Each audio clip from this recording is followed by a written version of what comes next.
And coverage ન્યૂઝમાં આપનું સ્વાગત છે।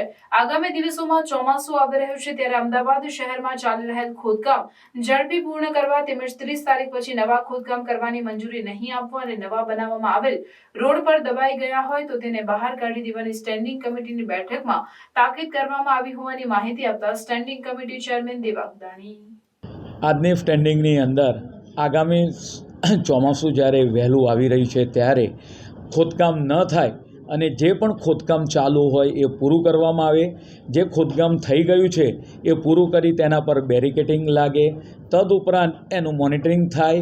આ તમામ પ્રકારની અને આવનાર સમયગાળા દરમિયાન જ્યારે હવે ચોમાસું 1 જૂનથી વર્તાઈ રહ્યું છે ત્યારે નવું કોઈ ખોદકામ ન થાય, નવી કોઈ આરોપણ આપવામાં આવશે નહીં, એની પણ આજની સ્ટેન્ડિંગની અંદર ચર્ચા કરવામાં આવી છે।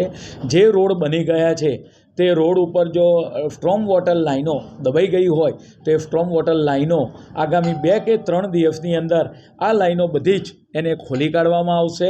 પરિણામે વોટર લોગિંગના પ્રશ્નો થાય નહીં અને એ પાણી સરળતાથી તેનો નિકાલ થાય અને એ પાણી તળાવની અંદર પહોંચે એ બાબતની ચર્ચા કરવામાં આવી છે।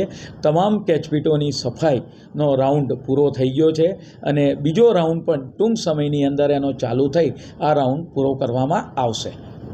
ગાર્ડનો આવેલા છે, ખુલ્લા ગાર્ડનોમાં વાયર દેખાઈ રહ્યા છે, કઈ તપાસ કરવામાં આવશે, શું કામગીરી કરશે? મહાનગરની અંદર જે તમામ 7 ઝોનની અંદર ગાર્ડનો આવેલા છે 250 કરતાં વધારે, તમામ ગાર્ડનોનું પણ ચેકિંગ કરવામાં આવશે। જો વાયરો ખુલ્લા દેખાશે તો એ વાયરોનું પણ સીલિંગ કરવામાં આવશે અને કોઈ ઘટના ના બને તે માટેની ચોક્કસ એના પર એ કરવામાં આવશે। ટાઉન પ્લાનિંગ સ્કીમ અંતર્ગત 40% કપાતના પ્લોટો કોર્પોરેશનને જ્યારે ટીપી બને ત્યારે પ્રાપ્ત થતા હોય છે।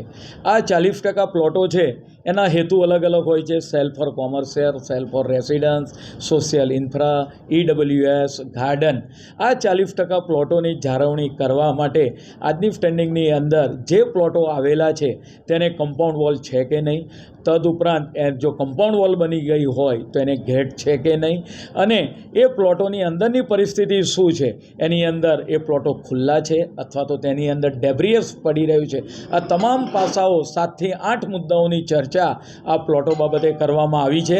એનો સર્વે ટૂંક સમયની જ અંદર વિધિન વીક 10 દાડાની અંદર તમામ જે પ્લોટો આવેલા છે મહાનગરની અંદર એનો સર્વે આવી જશે અને ત્યાર પછી તેના પર एक्शन લેવામાં આવશે। अन्य खबरों के लिए चैनल को सब्सक्राइब कीजिए। खबरों का नोटिफिकेशन पाने के लिए बेल आइकॉन को जरूर दबाएं।